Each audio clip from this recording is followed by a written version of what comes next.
ओम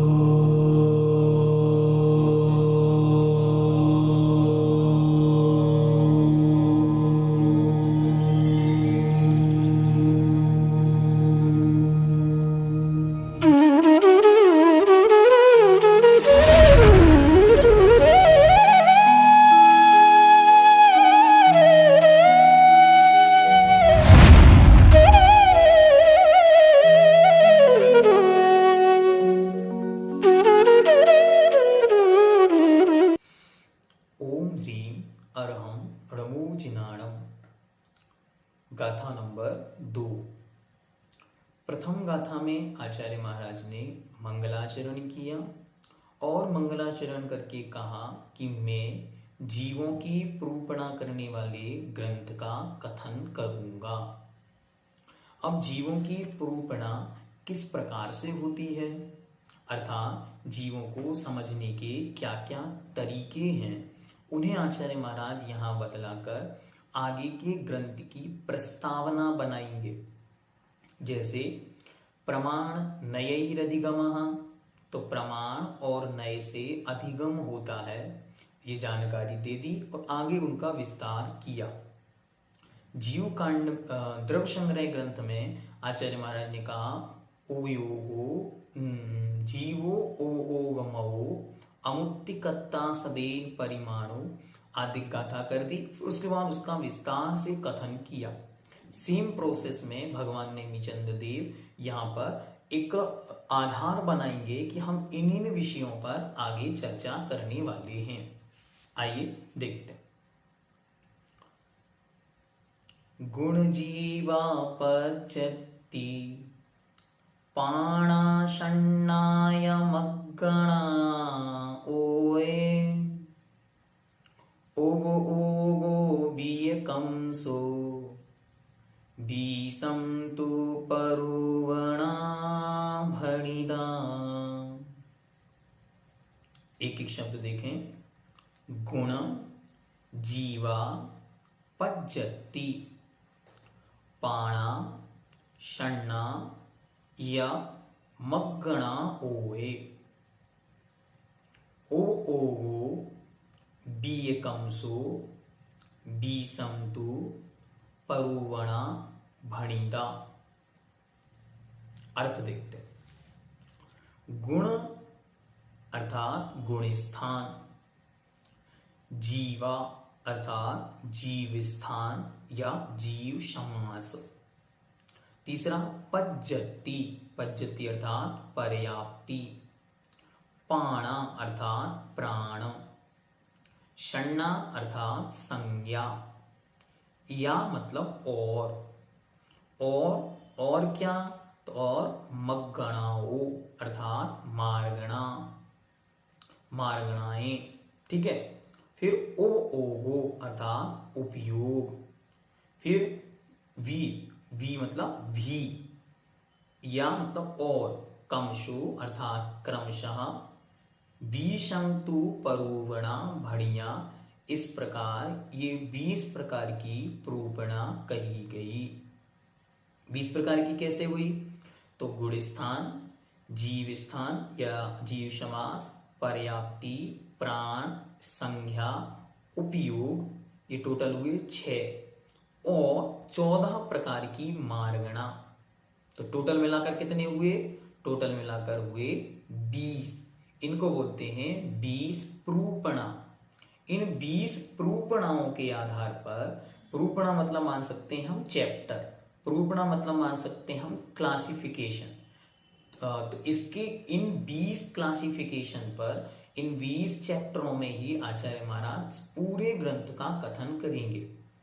सबसे पहले वो आपको गुण स्थान समझाएंगे, फिर जीव स्थान समझाएंगे, फिर क्रमशः मार्गणाओं का विषय लेकर सारे विषय स्पष्ट करेंगे। मतलब ये गाथा नंबर 2 यदि हमको अच्छी तरह समझ में आ गई और इसमें विषय क्या है, बस वही विषय पूरा का पूरा इस ग्रंथ में चलेगा। विस्तार है अब एक एक शब्द का, तो इसलिए हमको गाथा नंबर 2 हमेशा याद रखनी है, जिससे हमें ये पता चले कि इस ग्रंथ में कथन क्या चल रहा है। और हमें कोशिश करनी है कि पहले से भी जिन वर्षों में हमने इन विषयों को पढ़ा है वहां से हम इन विषयों का रिवीजन भी करना चालू कर दें। गुणस्थान पहले पढ़े तो गुणस्थान का सामान्य नॉलेज, सामान्य जानकारी आपके पास हो, क्योंकि नेक्स्ट जो अधिकार यहाँ प्रारंभ होगा वो सीधा का सीधा आचार्य भगवान यहाँ पे अधिकार प्रारंभ करते ही इसका वर्णन गुणस्थानों का प्रारंभ करेंगे। तो आपको गुणस्थान क्या है इस प्रकार से चलना। आइए अब सामान्य से इसको वर्णन करते।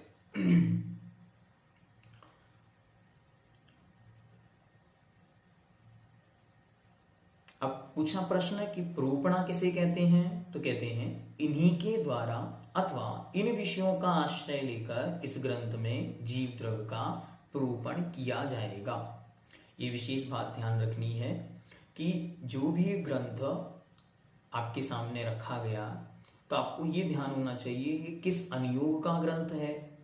तो यदि कोई पूछे कि ये कोमट सार जीवकांड किस अनुयोग का ग्रंथ है तो आप कहेंगे ये तो करणानुयोग का ग्रंथ है, क्योंकि आज तक हमारी धारणा यही है। लेकिन नहीं, अब हमको इस धारणा को सुधारना है और हमें कहना है यह ग्रंथ द्रव्यानुयोग का ग्रंथ है। ऐसा क्यों? ऐसा इसलिए क्योंकि आचार्य भगवंत जहां समंत्रभद्रदेव द्रव्यानुयोग का लक्षण लिखते हैं वह स्पष्ट रूप से वे लिखते हैं जीवा जीव सुतत्वे, अर्थात जीव अजीव का जहां वर्णन है वह द्रव्यानुयोग है। तो यहाँ किसका वर्णन चल रहा है? यहाँ अशुद्ध जीव का वर्णन चलता है, और अशुद्ध जीव से अंत में क्या, अंत में जाएंगे तो हर अधिकार के अंत में एक गाथा, दो गाथा सिद्ध भगवान की दी है। मतलब क्या हुआ? मतलब यह हुआ कि जहां आचार्य महाराज अशुद्ध जीव का वर्णन करेंगे वहां अंत में जाकर ग्रंथ को, उस प्रकरण को, उस अधिकार को समाप्त करके सिद्ध भगवान पर छोड़ देंगे। ऐसा क्यों? ऐसा इसीलिए आप चाहें तो नोट कर लें कि सिद्धांत किसे कहते हैं। सिद्धांत किसे कहते हैं?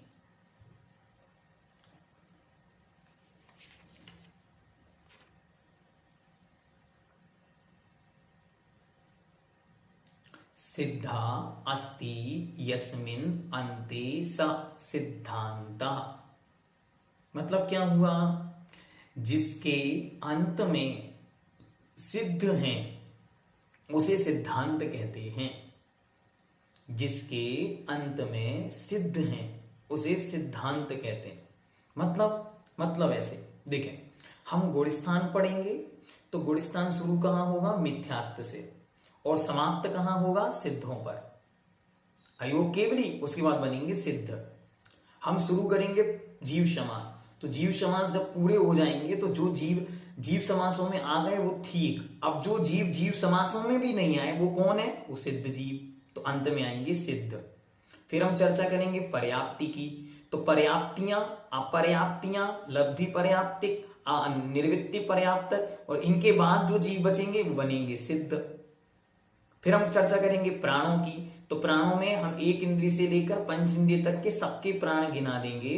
लेकिन अब ऐसे भी जीव हैं जो इन प्राणों के अलावा भी जीते हैं, तो वे कौन? तो वे बनेंगे सिद्ध। फिर आएगा संज्ञा का नंबर, तो संज्ञाओं में भी इसी प्रकार चलेगा, अंत में आएंगे सिद्ध। और मार्गणाएं, तो प्रत्येक मार्गणा में मानो सबसे पहले हम रखेंगे गति। ठीक है, तो अब गति क्या है? तो गति नरक, त्रियंच, मनुष्य, देव। अब इनके अलावा भी कोई जीव बचे क्या? हाँ, तो कौन? सिद्ध।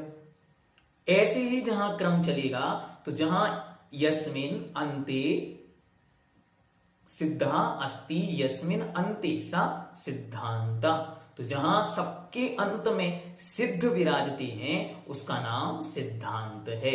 इसलिए इसके पढ़ने का तात्पर्य ही यह है कि हम जान रहे हैं अशुद्ध अवस्था में जीव कहां कहां होता है, किस किस रूप में होता है, लेकिन उन सबको जानने का प्रयोजन एक है कि हमें स्वयं सिद्ध बनना है, इसलिए सिद्धांत को पढ़ना है। ठीक हुआ? चलिए अब इसका विस्तार देखते हैं, एक एक शब्द को समझने का थोड़ा सा पुरुषार्थ करेंगे, फिर आचार्य महाराज सबका विस्तार स्वयं आगे करेंगे। ठीक है, इसलिए सामान्य से देखते हैं। सबसे पहला शब्द है गुणस्थान। तो गुणस्थान क्या है, तो आपको आगे बतलाएंगे आचार्य महाराज कि मोह और योग के निमित्त से जो परिणाम होते हैं उनके माध्यम से जो तारतम्य होता है उसका नाम गुणस्थान है। ये 14 होते हैं, इनका विस्तार आगे हम देखेंगे। दूसरे नंबर पर है जीव समास।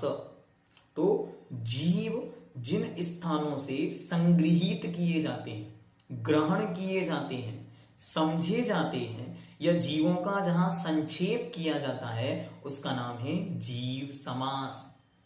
बहुत सारे जीव हैं और बहुत सारे जीव फैले हुए हैं, तो उनको कैटेगराइज करने के लिए जीव समास की चर्चा होती है। जीव समास के अनेक प्रकार से भेद बनते हैं, 19, 17 आदि आदि करके आगे और भी भेद आपको देखने को मिलेंगे। फिर इसके बाद है पर्याप्ति। पर्याप्ति किसे कहते हैं, तो गृहीत आहार वर्गणाओं को खल रस भाग रूप आदि में परिणत करने की शक्ति विशेष की पूर्णता को पर्याप्ति कहते हैं।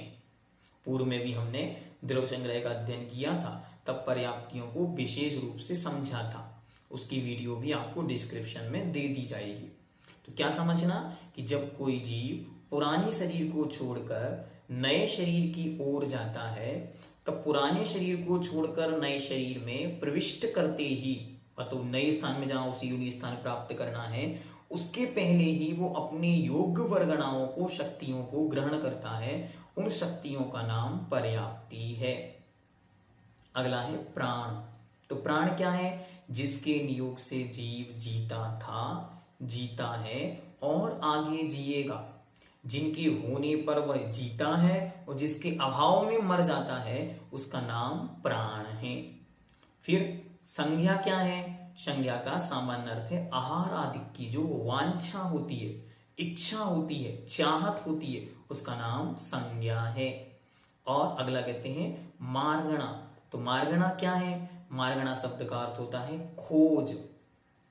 तो जो अनेकों जीव स्थित हैं, उन अनेकों जीवों की या नाना जीवों के अनेक प्रकार से खोज करने का नाम मार्गणा है, या जिनके माध्यम से जीवों को खोजा जाए उनका नाम मार्गणा है।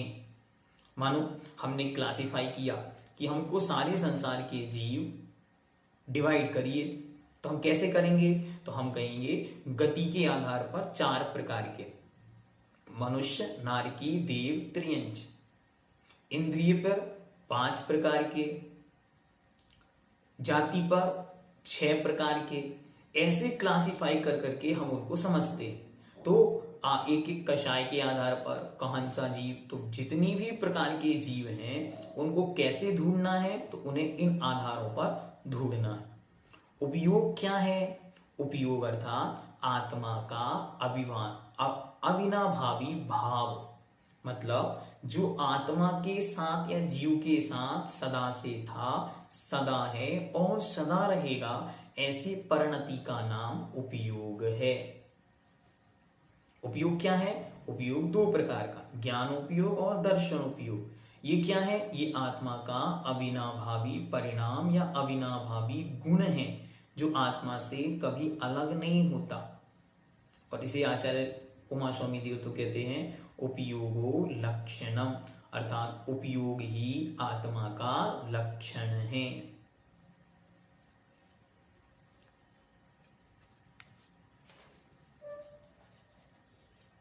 अब यहां पर आचार्य महाराज इस विषय का विस्तार पूरे ग्रंथ में करेंगे। मतलब अब इस ग्रंथ में हमको क्या क्या पढ़ना है, तो अच्छी तरह समझें। जीवकांड ग्रंथ में गुणस्थान, जीव समास, पर्याप्ति, प्राण और संज्ञा, ये विषय हमको पढ़ने हैं। साथ ही साथ हमको मार्गणाएं भी पढ़नी है। तो मार्गणाओं का विस्तार आचार्य महाराज स्वयं आगे करेंगे कि मार्गणाएं क्या हैं। तो एक गाथा में उन्होंने मार्गणाओं को समझाने का बहुत सुंदर प्रकल्प किया। गए इंद्रिय चकाए जोए वे कषायणाणेया, संजम दंशन तुलेश्या भविया सन्नत भविया सम्मत सन्नि आहारे। भविया सम्मत सन्नि आहारे।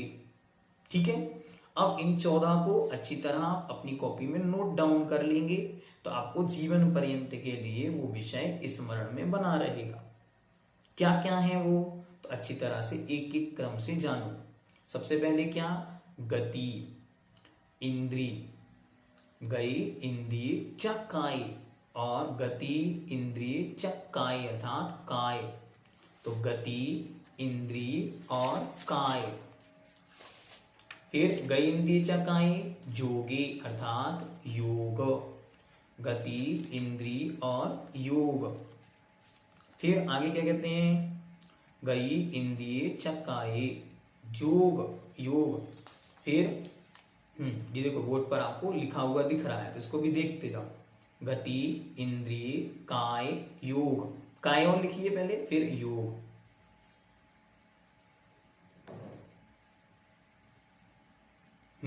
गई, इंद्रिय, चकाय, फिर जोग, फिर आया वेद। गति, इंद्रिय, काय, योग, वेद।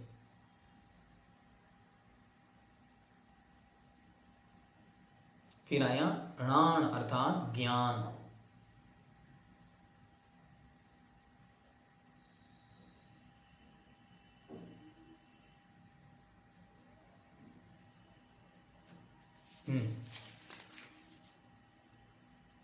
गति, इंद्रिय, काय, योग, वेद, कषाय, कषाय के बाद ज्ञान, ज्ञान के बाद संयम अर्थात संयम। हाँ, 24 थाना में यही विषय है, ये 24 स्थान है वहां, 20 पुरूपणाएं और उसके अलावा अन्य 4। फिर संयम के बाद दंशन अर्थात दर्शन, फिर लेश्या, फिर भव्य, फिर सम्यक्त्व, फिर संगी, संगी के बाद आहार। एक बार फिर से बताते, आप लोग नोट कर लें। गति, इंद्रिय, फिर इसके बाद काय, योग, वेद, कषाय, ज्ञान, संयम, दर्शन, लेश्या, भव्य, सम्यक्त्व और संगी और आहार। ये आपको याद करना है। क्या करना है इसको याद करना है, भूलना नहीं है। हमेशा हमेशा के लिए ये वाली गाथा आपको याद रहनी चाहिए। ये गाथा कहाँ पर है, तो ये गाथा पेज नंबर 86 पर गाथा नंबर 142 गाथा नंबर। ये गाथा सबको याद करनी है। ये गाथा याद करने से आपका आधा जीवकांड पूरा हो जाएगा, अकेले इसको याद करने से। क्योंकि आपने सिद्धांत प्रवेशिका से लेकर सर्वांग सिद्धि तक 6 वर्षों में यही विषय पढ़ा है। इसके अलावा और कोई विषय आगम में नहीं है, इसलिए यह आगम ग्रंथ कहलाता। तो इस गाथा को बार बार पढ़ना। गए, इंद्रिये, शुकाये, जोगे, वेदे, बे भी बोलते हैं, वेदे भी बोलते हैं, क्योंकि ये दा का या हो जाता है। तो जोगे, वे, कषाय, णाणेय, संयम, दंशन, लेश्या, भविया, सम्मत, सन्नि आहारे। ठीक है, इस गाथा को सबको याद कर लेना है। चल, इसी के साथ आज ये 2 गाथाएं पूर्ण हुई। अगला विषय आपको आगे मिलेगा। ओम सिद्धम।